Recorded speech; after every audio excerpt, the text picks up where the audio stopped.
not fear your fate. Stand tall, my child.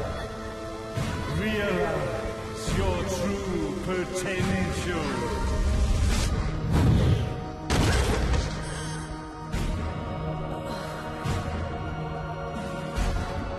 Cereza, we are one, my child.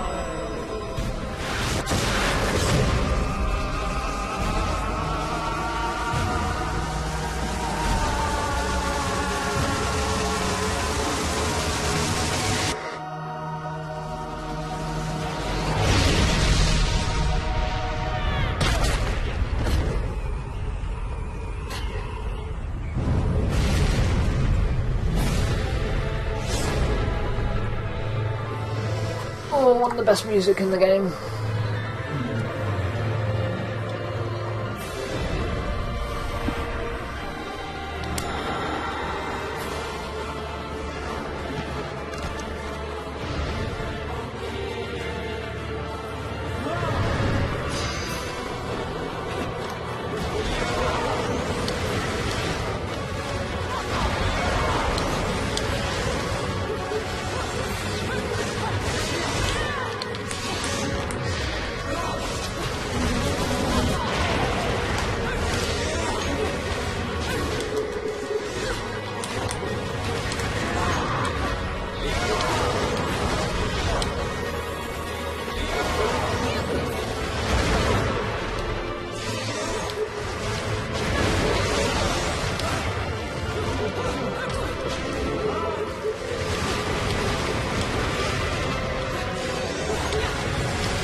What do I jump to? There we go.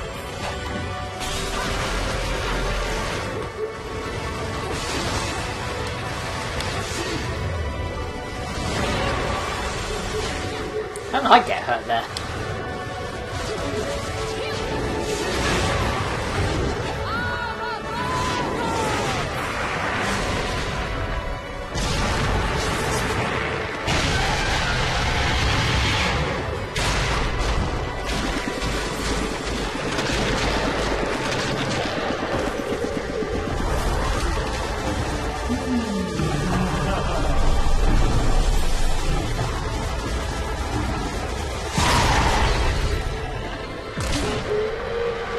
Rip.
Oh, that's Fowls instead.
Don't fuck with me.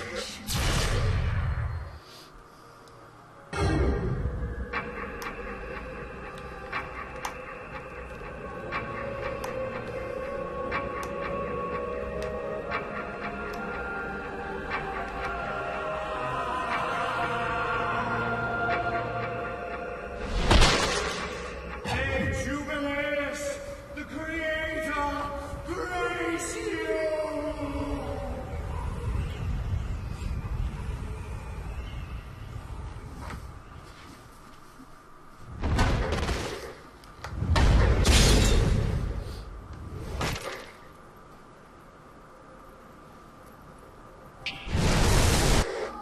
Okay, so there's actually a lot to say at this point. He explains so much information all at once. He explains how both the left and the right eye, the eyes of the world, are what controls the universe. As long as they exist, the universe can keep going, can keep evolving, and just push its momentum so that life itself, at least in the universe, can keep coming into existence. He literally, blatantly just told us that it was him who created the witch hunts, because he wanted the left eye, and he might as well do without the witches. Jean, who wanted to protect the left eye, who wanted to protect Bayonetta, encapsulated Bayonetta into the left eye jewel and had her lay sleeping for 500 years. At this point, Balder, who could no longer complete his mission, spent the next 500 years creating the Ethervol company. And through that, he continued to kill the last remaining witches that were still around, while at the same time creating this big building for whatever it seems that he's trying to do, which he has said he wants to resurrect Jubileus, the creator. Now, and then of course there's Luca. His father was getting quite deep in with the information. He wanted the truth to be out, and therefore Boulder wanted to do away with him. Gave him one last tip, anonymously, to go to get Bayonetta out from the coffin, and ended up getting himself killed. So it could be implied that neither sage or witch had the power to open up the coffin. It might be some kind of Dumbledore thing. Yeah, as long as you're someone else who isn't a witch or a sage, you can open up the coffin. I don't know. We're not quite sure why Luca's father was the one to take her out of the coffin, but it just seemed at the time suitable to Boulder's advantage to use Antonio Redgrave. So the bit about Bayonetta opening her eyes, she needed to see the world as it was without her memories intact, and she needed to see herself, the innocence that she once had when she was a child. So Cereza is in fact the same person, Cereza Bayonetta, which was obvious. I mean, come on, as soon as you first saw her ribbons in her hair and everything, it was just like, yeah, that's baby Bayonetta. So now with Cereza in this timeline, Bayonetta was able to see her, was to give that bit of compassion, and was able to feel more confident about herself, being able to protect the ones that she loves, and even if it turned out that it just was her past self. So this was everything that she has done was all to open her eyes, to push that fear away. If Jean had not kept Bayonetta, held her into the coffin, then Boulder probably would have had a lot easier time using her as the left eye. She already knew at the time. So that's why Jean had to protect her. So now 500 years later, all of this is transpiring, and Bayonetta is slowly opening her eyes to be the left eye. But of course Boulder's dead now, so game over. Rip Boulder. Right, no, I've got to be careful here. Right, there we go.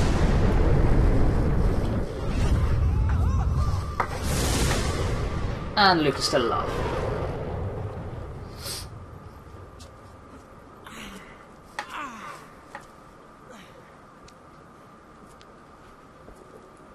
I've got to give you credit, Bayonetta. You never cease to impress. Luca, you got a bit of shit You right here. haven't seen the half of it. I've seen enough.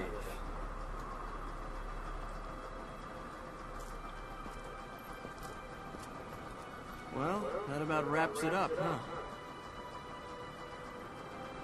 Not yet.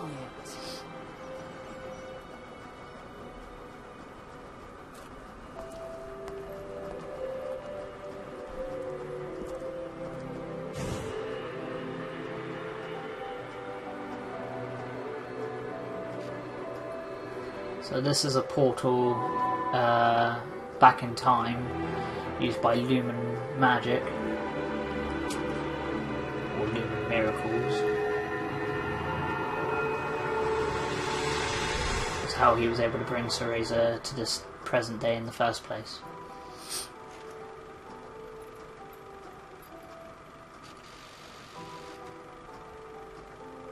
Bayonetta remembers her old bedroom. You could see it in her eyes then.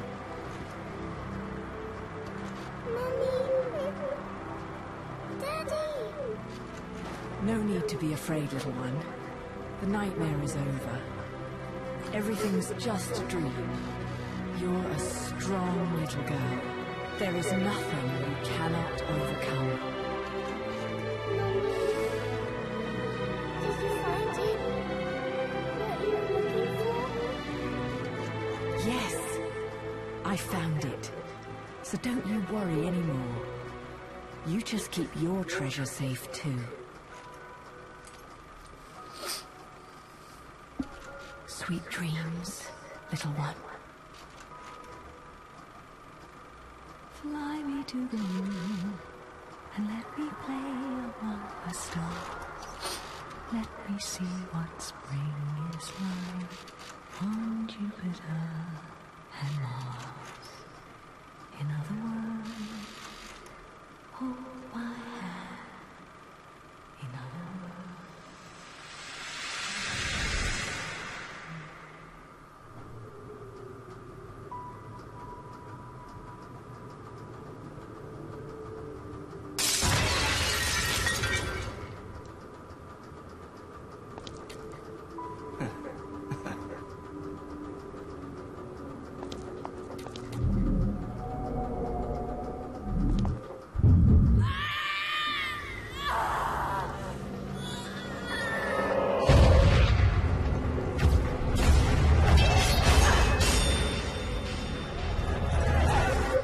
When you love something, never lose it.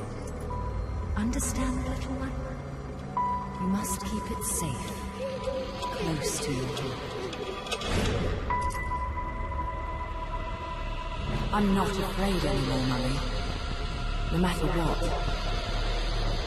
There's nothing I cannot do.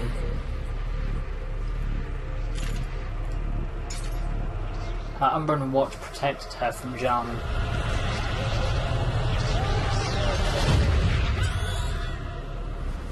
Therefore, time has changed. She is no longer afraid, and she and Jean would go and stop the witch hunts themselves. The right eye oversees the light. The left eye oversees the dark. Two eyes to oversee the world.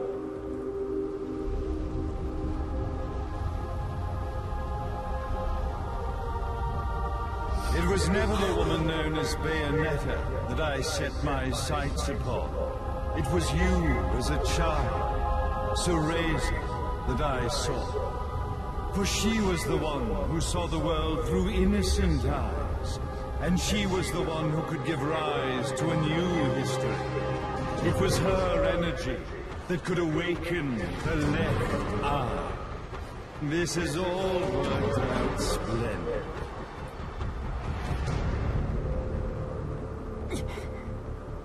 Let us begin, Cereza.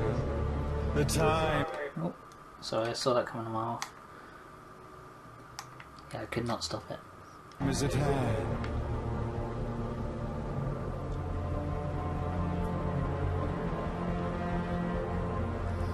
So while they're floating, the watch that Cereza was wearing around her heart, when she went back in time and lived her life, the point of the witch hunts where Jean tried to contain Bayonetta within the coffin failed as her knife hit the watch. At this point, Bayonetta, or Cereza at the time, decided no, she would not run away, she was not afraid, she would stay and fight, she and John would fight, and therefore the fear is gone from her eyes and she is awakened to be the left eye. The only issue with that is I'm not really 100% sure how it correlates to this timeline, because Bayonetta is still here. I can only assume that it goes off the split timeline theory, where this timeline stays the same but the one previously does not, and so that one changes and this one doesn't. It's very confusing, it's not explained exactly right, But what we can say is that Balder, his intentions, he has succeeded in having the fear struck away from Bayonetta's eyes, and she has become part of, well, she is now the left eye. And he's going to use that to his advantage to resurrect Jubileus, the creator.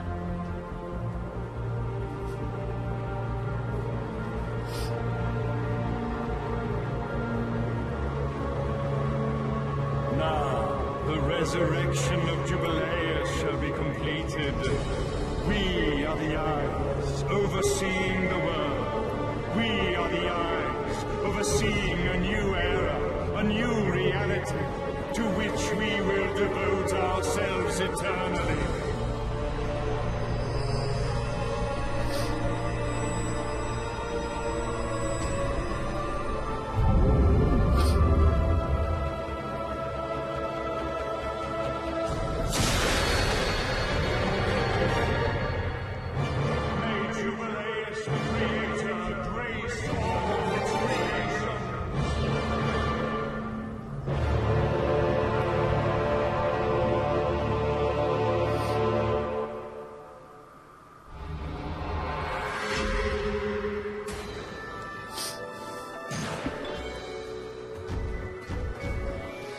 Yeah, that's fair.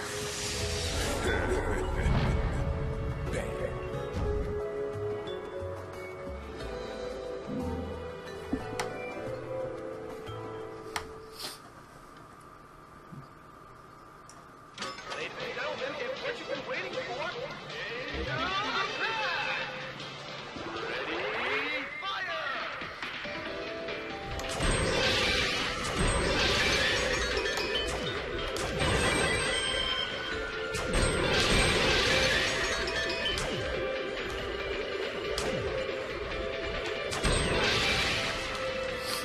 Round over.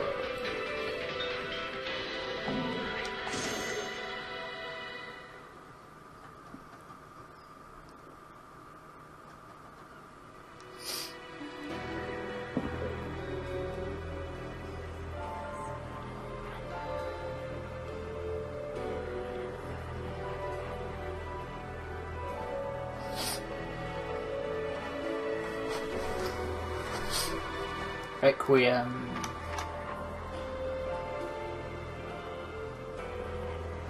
I see no reason to go to the gates of hell just yet, so we shall save.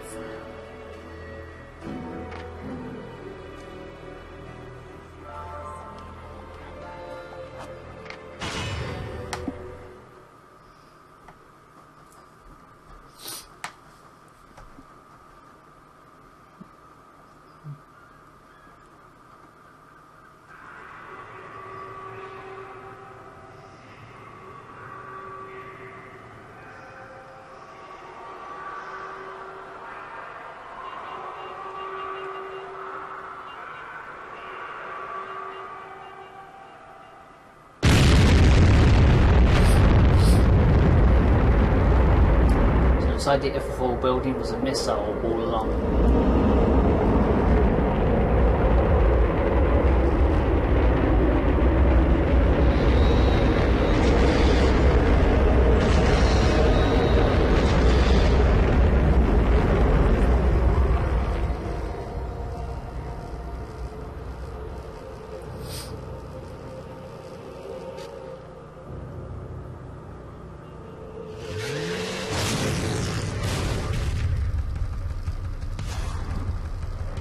Thank God. There's still time.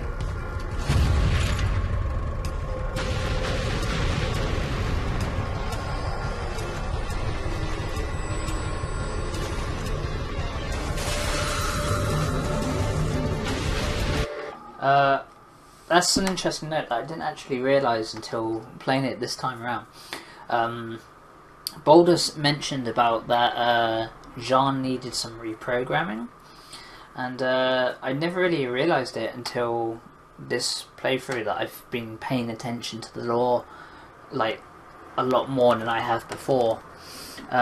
So she was brainwashed, it would seem, to work for the Ifrafall company, for the Sages, for Balder, at the end point where Jean is defeated, Jean, like, you know, regrets what has happened, and you know, but that's the end of it for her. But looking at the jewel, then you can see her in her eyes, one of the symbols for the lumen or the angels broke and shattered, and then the Umbra symbol appeared instead. So using the power that is in that jewel, it's not completely a worthless rock.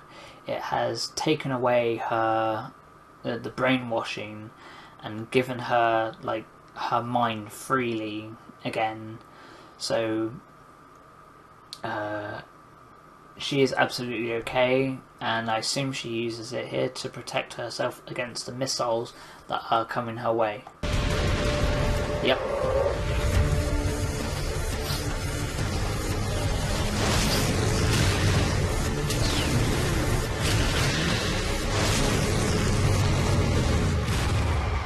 The left eye, our treasured left eye, will never fall into the hands of another. Oh, more good music. It is the pride of the Umbra Witches.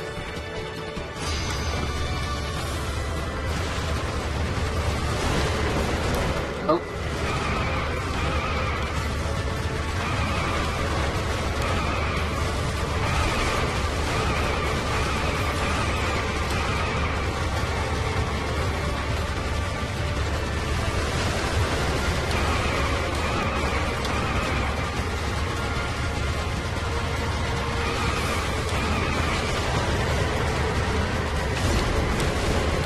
Ow, ow, ow. Come off it.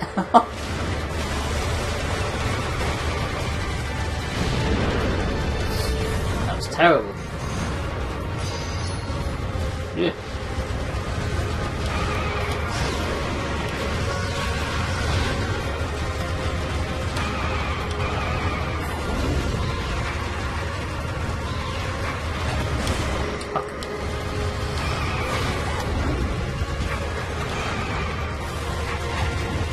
Oh, those jewels were huge.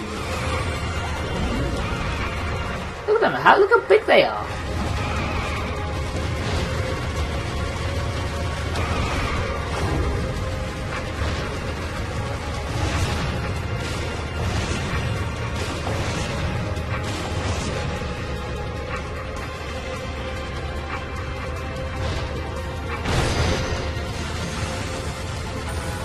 Gold, that's better, I suppose.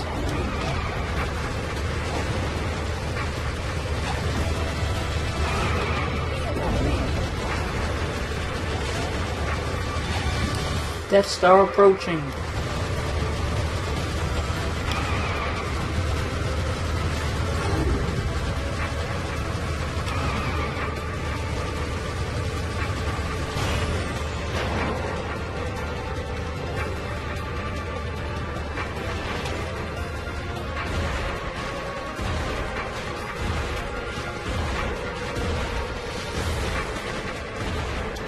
And it's, of course, common knowledge to know that witches can breathe in outer space.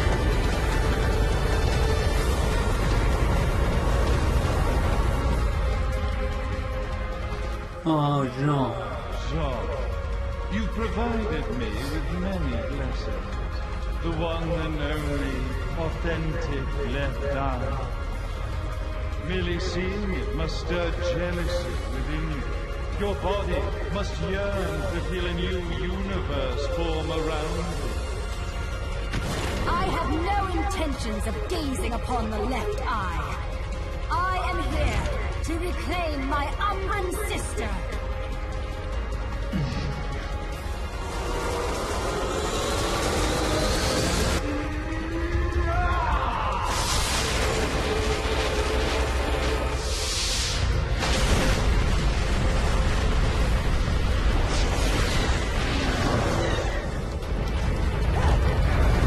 Oh.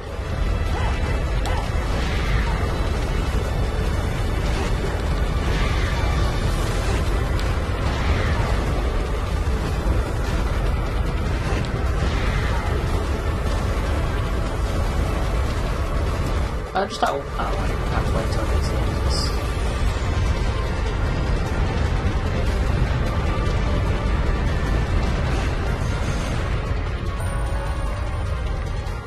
No, I can't go into the menu. Right.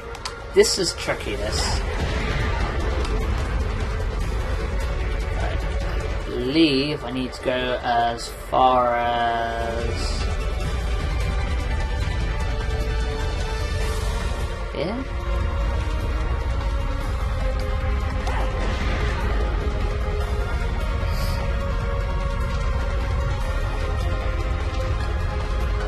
Might take a couple of tries of running back and forth.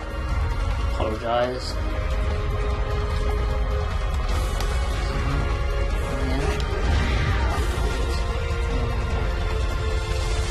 Alright, should be able to see it.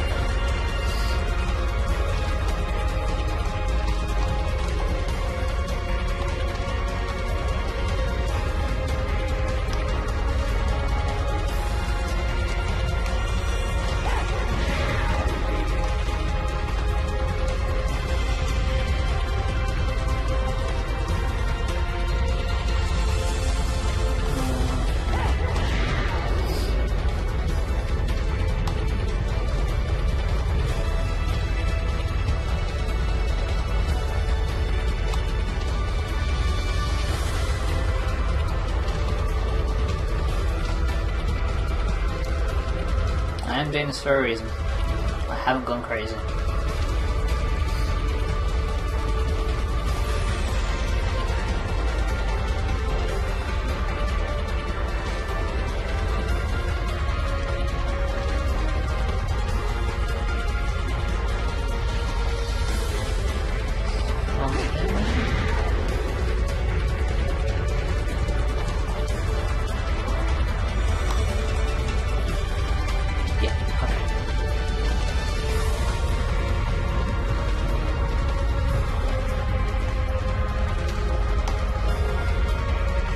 There we are. Right, so you need to run up to a certain point, and by looks of it, it was the statue's hair, for an Alpine portal to appear. Joy!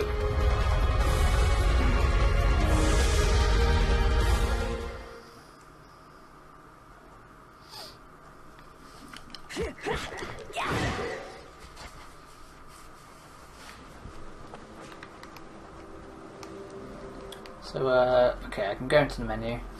Okay, now this is going to be interesting. We're going to stop and have a good look here, because first of all we should go into our file.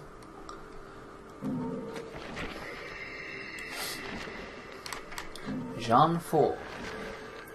500 years ago, the Lumen Sages and Umbra Witches were wiped out in a chaotic war. Between the two clans there was one unbreakable tenet of faith. The intersection of light and darkness would bring calamity to this earth. Jean, consorting with the light in violation of that tenet, relentlessly pursues her fellow witch's destruction. Bayonetta, staring down the barrel of Jean's gun, sees something hiding behind the red witch's bloodlust. Memories that cause ambivalence towards their battle. But now no one can change the course they have set upon. That's why our left eye, our treasured left eye, will never fall into the hands of another. So, despite being brainwashed, she was adamant on destroying Bayonetta, because she was pushing the whole try not to let anyone else get the left eye, despite the fact of being brainwashed by Father Boulder. Speaking of which, a tyrant of man motivated purely by self-interest, who 500 years ago incited the witch hunt, annihilating not only the Umbra witches but also his fellow sages.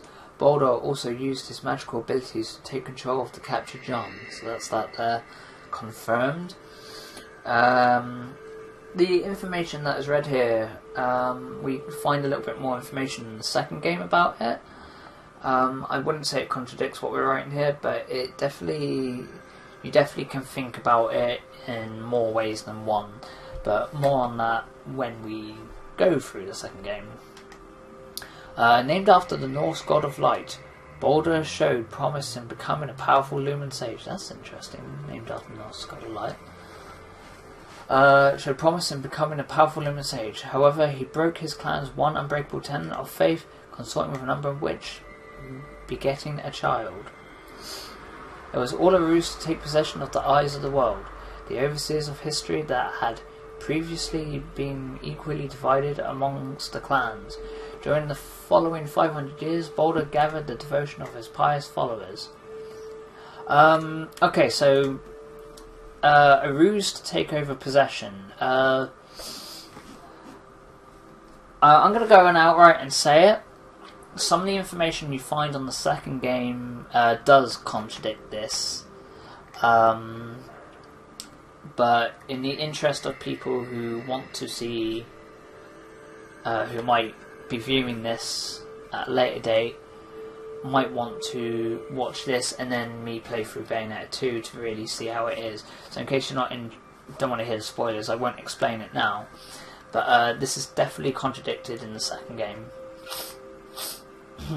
Now his ambitions have reached their climax, placing the last remaining sage on the cusp of the universe anew, as he and Bayonetta, bearing his own very blood, become the eyes of the world to resurrect Jubileus, the creator, and unify the trinity of realities.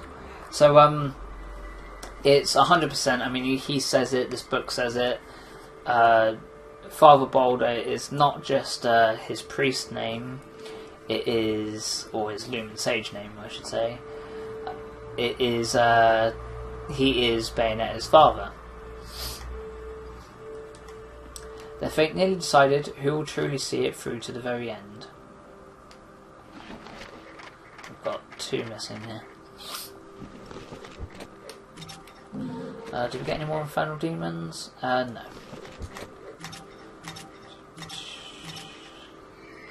Okay, so in Alpine Portals and other challenges, you cannot use items, which makes sense. So, all for one, this is Jean's weapons in place of Scarborough Fair.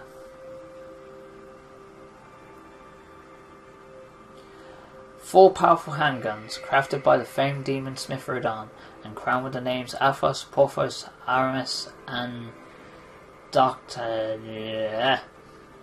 Pushing one's magical powers to the limits, these guns' rate of fire and stopping power are incredible. So she has her own versions of guns.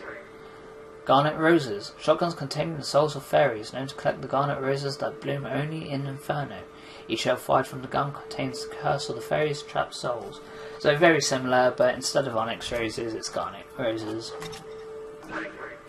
Angel Slayer. A katana born in the unknown depths of Inferno, brimming with mystery. One legend states that it is the twin sword of Sharoba, so Bayonetta's weapon. It is also said the sword's name comes from the story of a witch who loved the sword and was excommunicated for carrying out a futile war against the angels. While the sword did not contain the soul of a demon, the Angel Slayer displayed incredible power. Wow. However, the sword and the witch in whose hand it was held both found themselves in Inferno. So to get the sword, Rodan didn't have to fight a demon and turn that demon into a weapon. He had to fight its owner. That's pretty awesome. Eventually the blade passed into the hands of Rodan, so there you go, who was able to make up for its previously deficiency. However, it remains unknown what sort of so he was able to seal a demon inside the blade after all to make it even more powerful. So it was basically a normal sword before that killed angels, giving it some magical power, and now it's even more powerful. So that's quite a powerful sword. I would imagine that Rodan took the sword from its previous owner.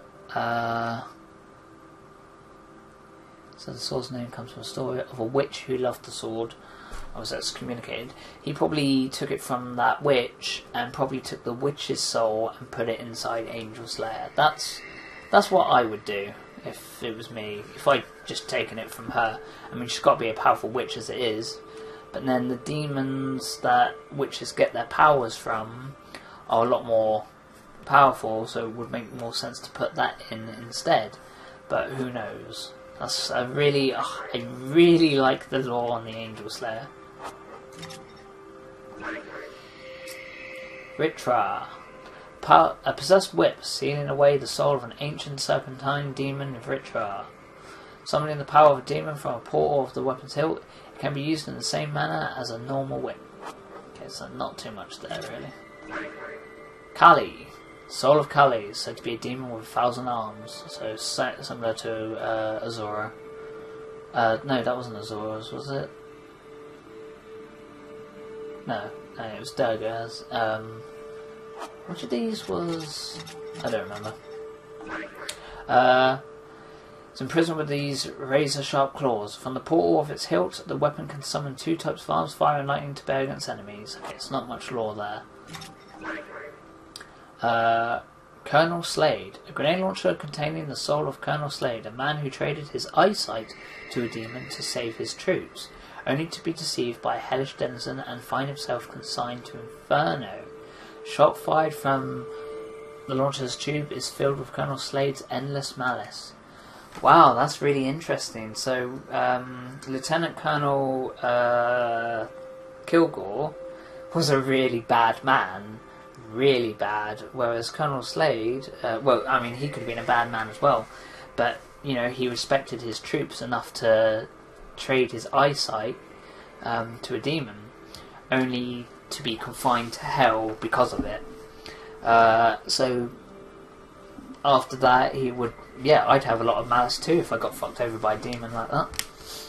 So naturally that malice has gone all into these weapons. Karen.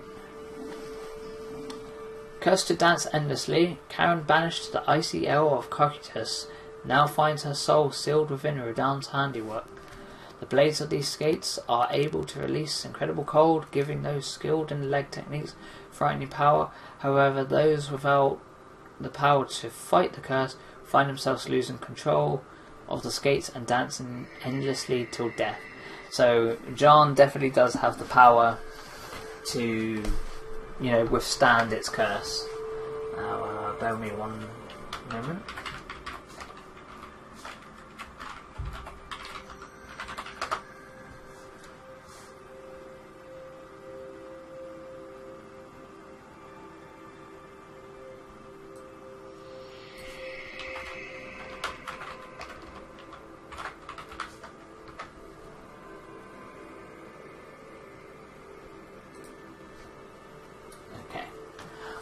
That reminds me of the, I believe it was Cinderella, one of the earlier stories. We're not talking Disney here. In one of the Cinderella stories, how it's told is that at the end of it, when Cinderella becomes, you know, the prince's queen or whatever, the 2 sisters were punished to dance endlessly until death. And in fact, I think I learned about that variation of the Cinderella story through Silent Hill 2. There's a music box that you can find that has that description. So that's interesting. Wasn't expecting to have a reference to Silent Hill 2 here. The accessories are all the same. So that is a little insight into Jean's weapons. Now Jean is actually very different to how Bayonetta plays. So not just her appearance, though her appearance is fantastic. One of the things is her taunts. They're a lot more rude. You motherfucker. You motherfucker. You motherfucker. Her hold down button one is... I will die before I allow the Umbra to vanish from this world.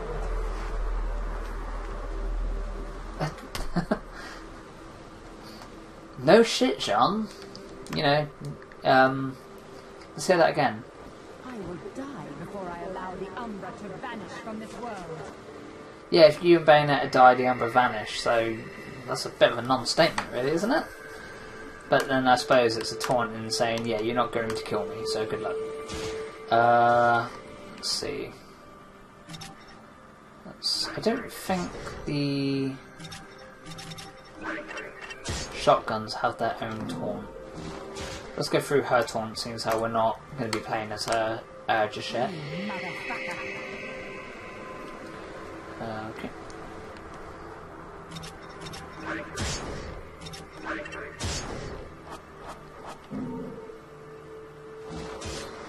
So, Angel Slayer? Bitch, please. It's one of my favourites. Cold Shredder? Bastard. You bastard. You bastard.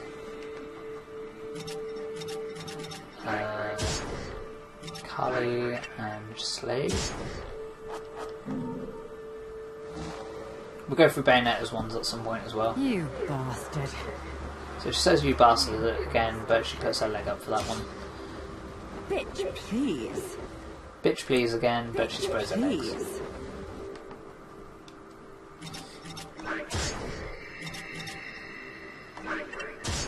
Let's put that there. Right, so that's my usual setup, but I'll probably do runs with like certain guns only. I'm trying to spin you. There you go.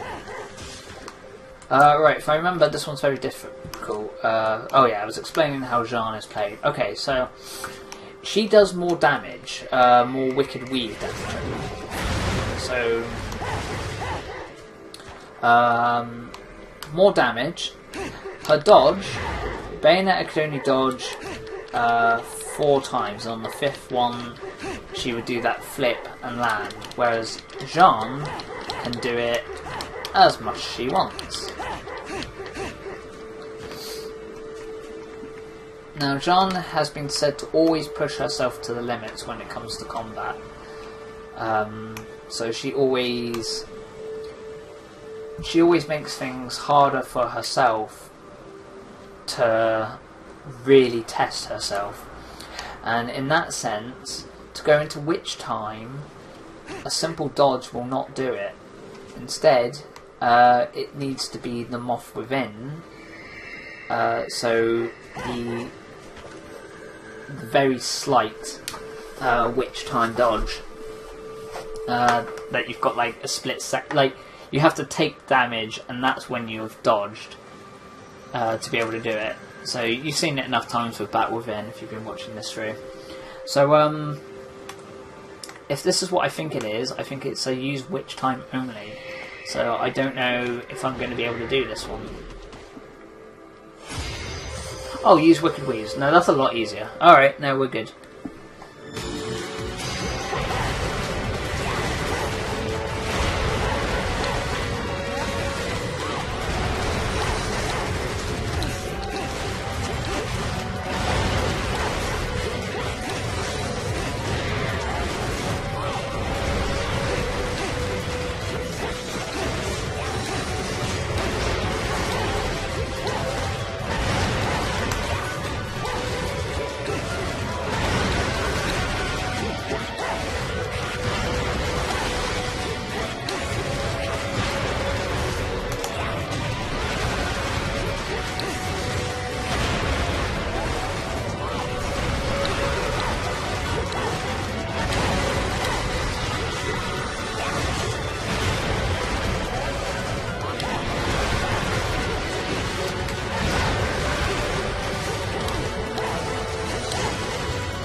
Ah!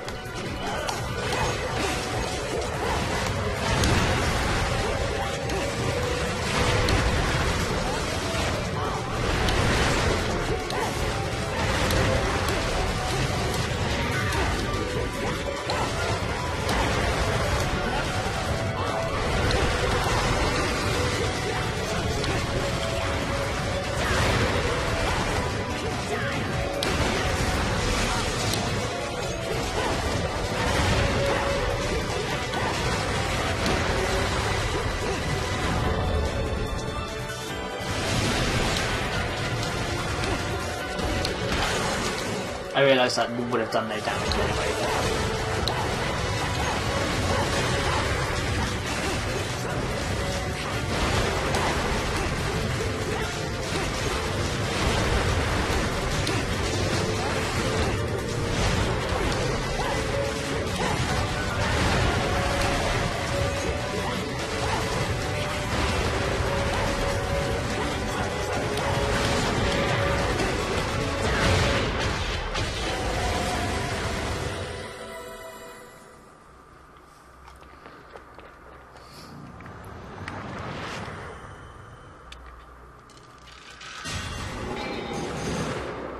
So the combo was actually pretty good, surprisingly. I thought it wouldn't be because we weren't really getting a lot of combos there, but you can't really when you're just using Wicked Weaves. So it was just a time, so I really was worrying about nothing there, and of course the damage, sometimes that happens. The first part of that battle went really well though. Still.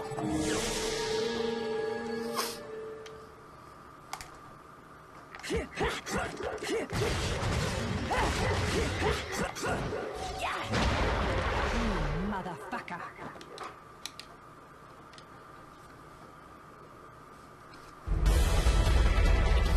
So, back to the epic chase.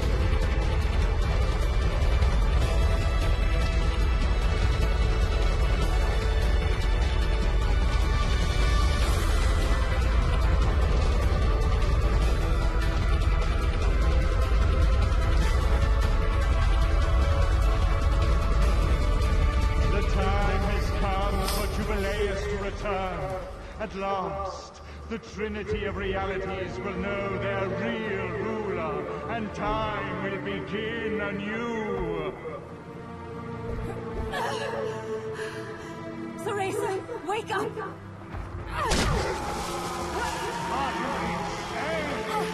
Light and dark, unless both sides remain, the universe will lose its balance and face another Armageddon. Then this thing should have slept for eternity. Now you must wake up, Teresa. Teresa! Teresa! Damn you! Open your eyes!